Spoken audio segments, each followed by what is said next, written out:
आज तक हमने संसाधन और विकास के बारे में पढ़ा और इसमें यह पढ़ा कि हमें संसाधन कहते हैं किसको। संसाधन कितने प्रकार के होते हैं। उत्पत्ति के आधार पर संसाधन था तो जैव था।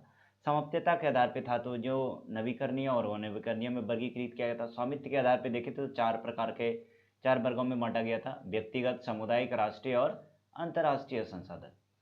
अब विकास के स्तर पर इन्हें भी और वर्गों में बांटा गया है। संभावी, विकसित, भंडार और संचित कोष पर।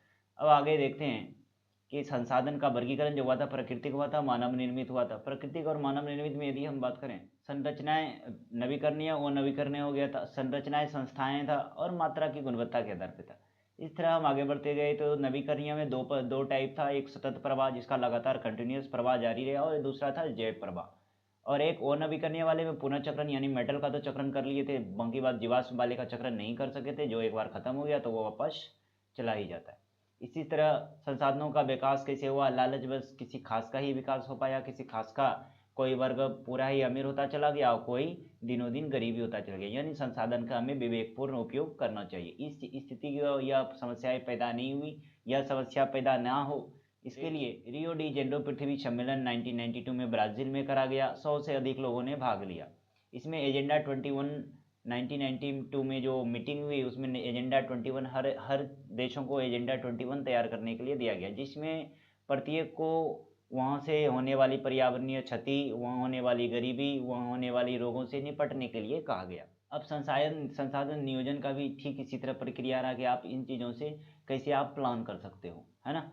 और उसी तरह महात्मा गांधी ने एक लाइन कहा था, हमारे पास हर व्यक्ति की आवश्यकता पूर्ति के लिए बहुत कुछ है लेकिन किसी के लालच संतुष्टि के लिए नहीं। अर्थात हमारे पास पेट भरने के लिए बहुत है लेकिन पेटी भरने के लिए नहीं। यानी कि संसाधन हमारे पास पर्याप्त है हमारे पेट भरने के लिए। यदि हम पेटी भरने की बात करें यानी लालच बस बात करें तो संसाधन हमारे पास बिल्कुल अभाव हो जाएगा। अब उसी तरह हमारे यहाँ भू आकृति का यहाँ दिया गया पर्वतीय भाग हमारे यहाँ लगभग 30% हिस्सा है, मैदानी भाग 43% और 27% पठारी आते हैं। इस तरह अलग अलग भूमि में अलग अलग चीज़ें की जाती हैं। अब हम आइए मृदा संसाधन के बारे में बात करते हैं, है ना।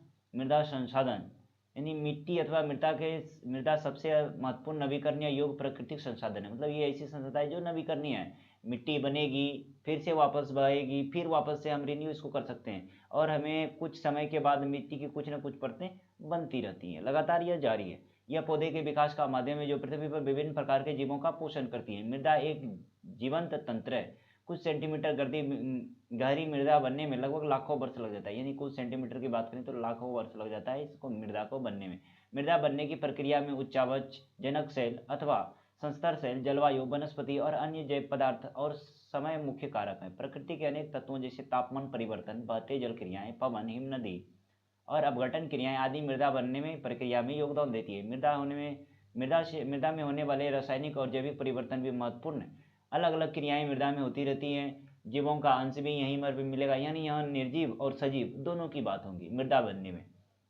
जैविक भी हो जाएगा और अजैविक वाला भी। यानी इस मृदा बनने में दोनों का योगदान होगा। तापक्रम, बढ़ते जल की क्रिया, पवन, हिम नदी और अपघटन क्रियाएं आदि बनने की प्रक्रिया में योगदान देती है। मृदा में होने वाले रासायनिक और जैविक परिवर्तन भी महत्वपूर्ण है। मृदा जैव यानी ह्यूमस और अजैव दोनों प्रकार के पदार्थों से बनती है। अब देखो भैया, ह्यूमस का फॉर्मेशन और अजैव यानी जैव वाले से ह्यूमस का फॉर्मेशन होगा। जो भी जीवें मरेंगी, सड़ेगी, गलेगी, वो सारे जीवें फिर ह्यूमस का हमारे यहाँ ऊपरी परत में, मिट्टी के ऊपरी लेयर में एक पतली परतदार मिट्टी बनाएगी जो उपजाऊ होगी। वही तो हमारे लिए ह्यूमस है। और यह ह्यूमस जैव और अजैव दोनों से मिलने से बन गया है। मृदा के बनने की प्रक्रिया को निर्धारित करने वाले तत्वों को रंग, गहराई, गठन, आयु व रासायनिक और मृदा से बना है। यह मृदाएं हिमालय की 3 महत्वपूर्ण नदी तंत्रों सिंधु, गंगा और ब्रह्मपुत्र नदियों द्वारा लाए गए निक्षेपों से बनी। यानी इस नदियों के द्वारा जो भी काट उठ के लाया गया है उनके द्वारा ही मृदा का फॉर्मेशन हमारे यहाँ होता चला है। एक सक्रिय गलियारों के द्वारा ये मृदाएं राजस्थान और गुजरात तक फैली है। पूर्वी तटीय मैदान विशेषकर महानदी, गोदावरी, कृष्णा और कावेरी नदियों के डेल्टे भी जलोढ़ मृदा से बने। ये सारा डेल्टा जो वो तो नदी अपने साथ क्या आएगी, बलुई मिट्टी लेके आएगी यानी जलोढ़ वाली मिट्टी लेके आएगी। तो अब यह मिट्टी का धीरे धीरे मुहाने पर धीरे धीरे यह क्या होगा, डेल्टा बनाना शुरू कर देगा। जलोढ़ मृदा में रेत, सिल्ट, मृतिका के विभिन्न अनुपात पाए जाते हैं। जैसे हम नदी के मुहाने से घाटी के ऊपर उड़ जाते हैं, मृदा के कणों का आकार बढ़ता चला जाता है। नदी घाटी के ऊपर भाग में जैसे ढाल बंग के सभी मोटे कण वाली मृदाएं पाई जाती है। ऐसी मृदाएं पर्वतों की तलहटी पर बने मैदानों को द्वार चो क्षेत्र की तराई में आमतौर पर पाई जाती हैं। कणों के आकार या घटकों के अलावा मृदाओं के पहचान उसकी आयु से भी होती है। आयु के आधार पर जलोढ़ मृदाएं दो प्रकार की होती हैं। यानी यह देखिए, आयु के आधार पर मतलब जो पहले से ही बन के आया, वो पुराना है तो उसको पुराना जलोढ़ बोलेंगे या बंगर बोलेंगे, जो नया है उसको खादर बोलेंगे। अब कंकड़ ग्रंथियों की मात्रा ज्यादा होती है। किसमें? कंकड़ की, बंगर मृदा में कंकड़ की मात्रा ज्यादा होगी, मतलब यह नया नया है। खादर मृदा में बंगर मृदा की तुलना ज्यादा महीन कण पाए जाते हैं, मतलब जो पुराना होगा उसमें ऑब्वियस है कि महीन कण ज्यादा हमें मिलेगा। जलोढ़ मृदाएं बहुत उपजाऊ होती है। अधिकतर जलोढ़ मृदाएं पोटास, फास्फोरस और चूना युक्त होती है, जो इनको गन्ने, चावल, गेहूं और अन्य अनाजों और दलहनों फसलों की खेती के लिए उपयुक्त बनाती है। अलग अलग चीजें हैं जो अलग अलग मिट्टी हैं, अलग अलग मिट्टी में अलग अलग चीजें की खेती की जाती हैं। तो वहाँ पर जो, जैसे कि काली मिट्टी की बात करें तो काली मिट्टी में हमारे यहाँ खास करके कपास की खेती ज़्यादातर होती है। अनाजों और दलहनों फसलों की खेती के लिए प्रयुक्त बनाती है। अधिक उपजाऊपन के कारण जलोढ़ मृदा वाले क्षेत्रों में गहन कृषि की जाती है और यहाँ जनसंख्या घनत्व भी अधिक है। सूखे क्षेत्रों की मृदाएं अत्यधिक क्षारीय होती है। इन मृदाओं का सही उपचार और सिंचाई करके इसकी पैदावार बढ़ाई जा सकती है। अब देखो भैया, यदि मृदा का क्षारीयपन बढ़ गया तो भी हमारे लिए हानिकारक है, और यदि मृदा का एसिडिटी बढ़ गया यानी अम्लीयता बढ़ गया तो भी हमारे लिए यह हानिकारक है। इसलिए मृदा में आपको एसिडिटी और बेसिसिटी यानी दोनों का बैलेंस, यानी अम्लीयता और क्षारीयता दोनों को बैलेंस बना के रखना होगा। यदि ज़्यादा क्षारीय हो गया तो भी दिक्कत है, ज़्यादा अम्लीय हो गया तो भी दिक्कत है। अब ये बात है काली मृदा की। इन मृदाओं का रंग काला होता है, इन्हें रेगर मृदाएं भी कहते हैं। काली मृदा कपास की खेती के लिए उचित समझी जाती है। काली मृदा में कपास की खेती और काली कपास मृदा के नाम से भी जाना जाता है। कपास को काली कपास मृदा के नाम से भी जाना जाता है। यह जाना जाता है कि जलवायु और जन शैली की काला मृदा के बनने के महत्वपूर्ण योगदान दिया। इस प्रकार की मृदाएं दक्कन का पठार, बैसाल्ट क्षेत्र और उत्तरी पश्चिमी भागों में पाई जाती है और लावा जनक शैलों से बनी है। ये मृदाएं महाराष्ट्र, सौराष्ट्र, मालवा, मध्य प्रदेश और छत्तीसगढ़ के पठार पर पाई जाती है। और देखो भैया, ये है आपका भारत का मैप, है ना। भारत के मैप में ये वाला हिस्सा पर्वतीय वाला क्षेत्रों में देखते हैं तो पर्वतीय वाला क्षेत्रों में देखेंगे तो पर्वत और वन मिलेगा हमको। यह ऊपरी वाला हिस्सा पर्वत वन का है। ये वाला जो हिस्सा देखिए, ये जलोढ़ मिट्टी वाला है। ये आपको जो ब्लूइश दिख रहा है, ये वाला है काली मृदा वाला, यहाँ पर कपास की खेती ज़्यादा मिलेगी। ये लाल वाला जो दिख रहा है, लाल और पीली मृदा का दिखता है यहाँ पर, यहाँ वाले इलाके में। ये सफ़ेद वाला जो है ये शुष्क क्षेत्र है। इस शुष्क क्षेत्रों में शुष्क वाला यानी मृदा क्या मिलेगी? शुष्क मिलेगी। इसी प्रकार देख लेते हैं काली मृदा। दक्षिणी पूर्वी दिशा में गोदावरी काली मृदा, ये देखिए फटी फटी सी दिख रही है, ये आपको काली मृदा है। लेटेराइट मिट्टी ये हुआ हमारा, ये वाला हिस्सा लेटेराइट मिट्टी। दक्षिणी पूर्वी दिशा में गोदावरी और कृष्णा नदियों की घाटियों तक फैली है। काली मृदा बहुत महीन कणों अर्थात मृत्तिका से बनी होती है। इसकी नमी धारण करने की क्षमता बहुत अधिक होती है। अब भैया देखो, कपास को पानी की आवश्यकता, नमी की आवश्यकता ज़्यादा है। अब कपास को नमी की आवश्यकता ज़्यादा है तो यह किसमें होना चाहेगा? तो यह उसी मृदा में होना चाहेगा जिसमें नमी की अधिकता हो। तो नमी की अधिकता काला मृदा में हमको ज़्यादा मिलेगा।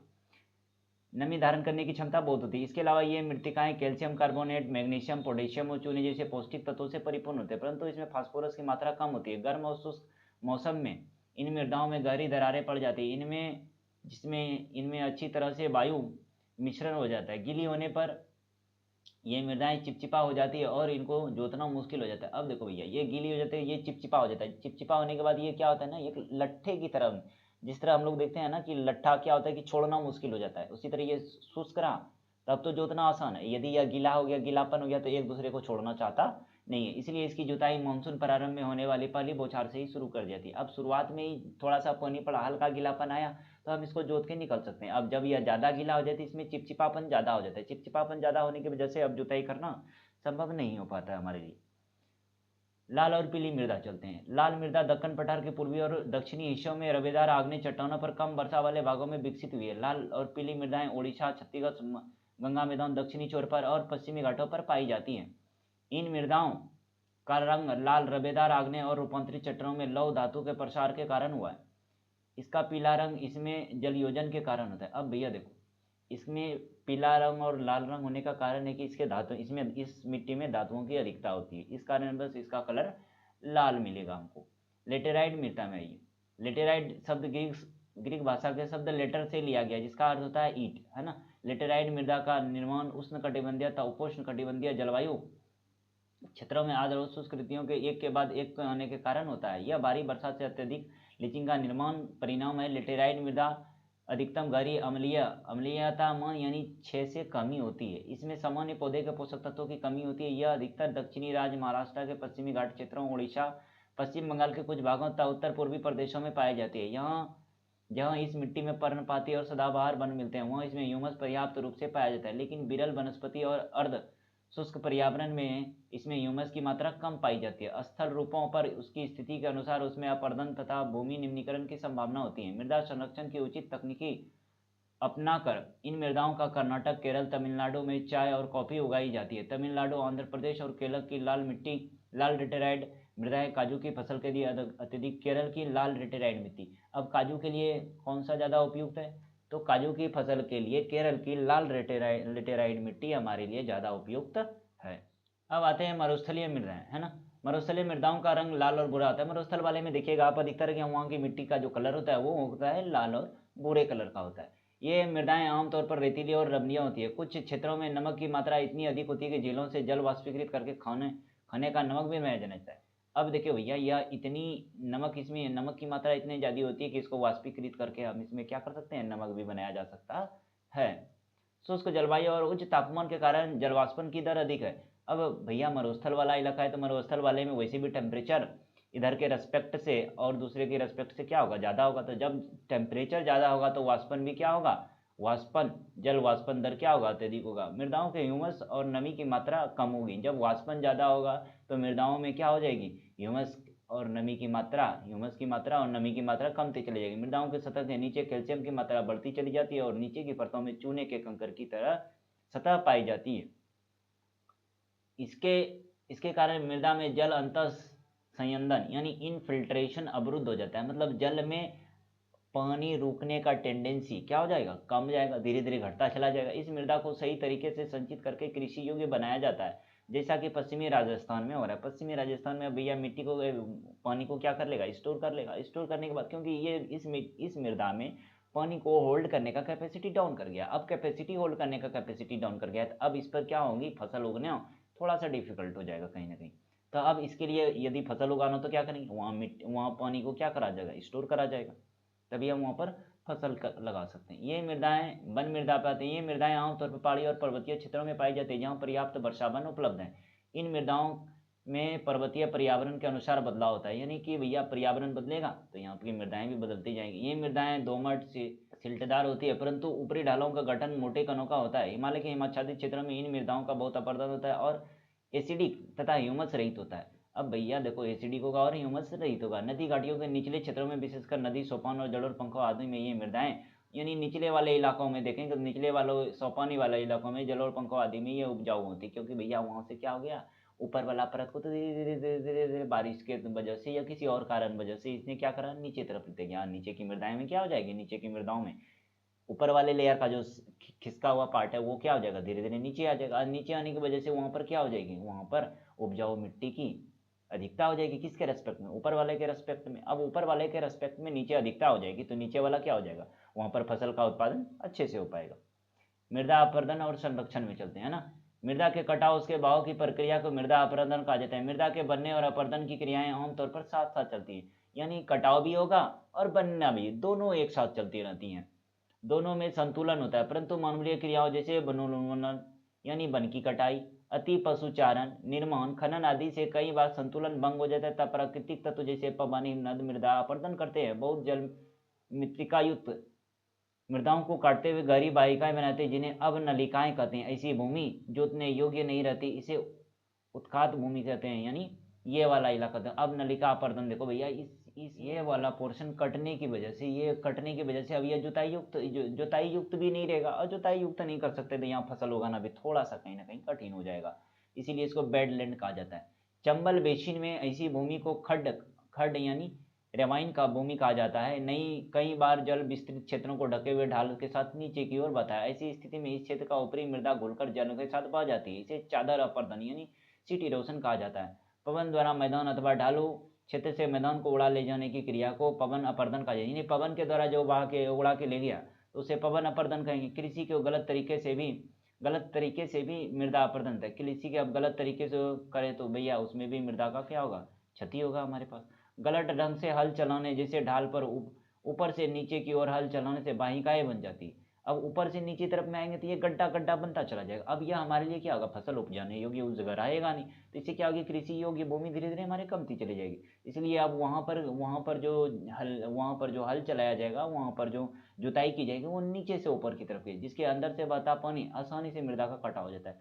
अब भैया वो गड्ढा है तो वो गड्ढा पानी का कटाव तो निकलेगा, पानी वहाँ से आराम से निकल जाएगी। तो अब वहाँ पानी तो ऐसे ही होल्ड करके नहीं रखा जा सकता, ऊपर से हमने क्या कर दिया और गड्ढा कर दिया तो वो पानी आसानी से नीचे आ जाता है। ढाल वाली भूमि पर समुच्च रेखाओं के समांतर हल चलाने से ढाल के साथ जल का बहाव की गति घटती जाती है। डाल वाले पे यदि हल अच्छे तरीके से चलाएं, समुच्च रेखाओं के समांतर चलाएं, तो यानी वो जो रेखाएं हैं उसके समांतर चलाएं, तो वो ढाल वाला क्या होगा, धीरे अच्छे से हमारा मेंटेन हो जाएगा।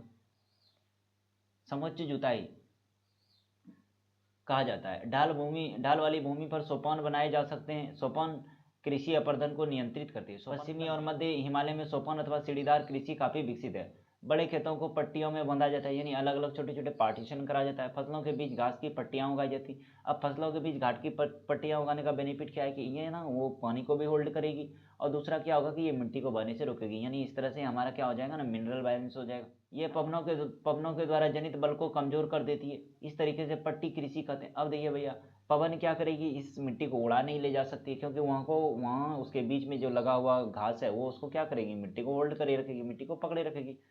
पेड़ों को कतारों में लगाकर रक्षक मेखला बनाना भी पवनों की गति कम करता है। इन रक्षक पट्टिकाओं का पश्चिमी भारत में रेत के टीलों के अस्थायीकरण में महत्वपूर्ण योगदान है। अब रेत के टीलों पर यदि हम लगा दें, घास यदि लगा हुआ है, तो वो मिट्टी उड़ाना आसान नहीं हो जाता, क्योंकि उस मिट्टी को कौन पकड़े रहता है, जड़ पकड़े रहता है। यदि जड़ पकड़ा रहा तो फिर पवन आए, या फिर आप पानी के तौर पे बात करो कि पानी भी उसको जल्दी से काटना मुश्किल हो जाता है, पवन को भी और आसान और मुश्किल हो जाता है इसे काटना, क्योंकि उसे पकड़ा हुआ है। आज का लेक्चर करते हैं यही सब। तब तक के लिए दीजिए हमें इजाज़त। जय हिंद।